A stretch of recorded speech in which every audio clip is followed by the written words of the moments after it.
change the engine coolant temperature sensor. So the first thing you do is disconnect the negative part of the battery. 2005 Chevy Equinox.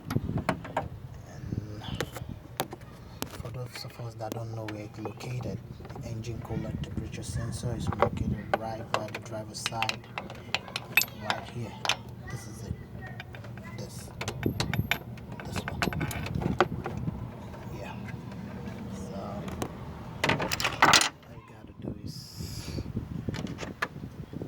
can't really get in there, but since I've showed you, just put the wrench on it and keep tweaking, trick till it comes off. Keep doing it till it comes off.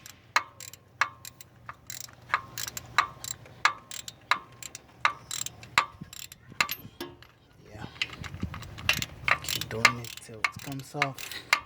It's finally gonna come off. Just keep trying to remove it till it comes off, till it eventually comes off. Keep wrenching it. Takes a little bit of energy, but keep doing it till it comes. Finally, it's coming out. Yep, there you go. It came out.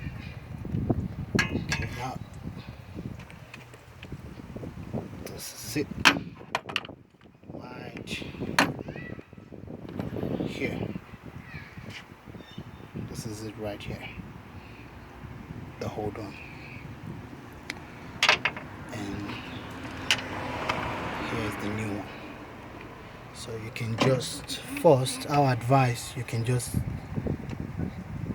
put it like with your hand, like twist it in with your hand first before using the wrench.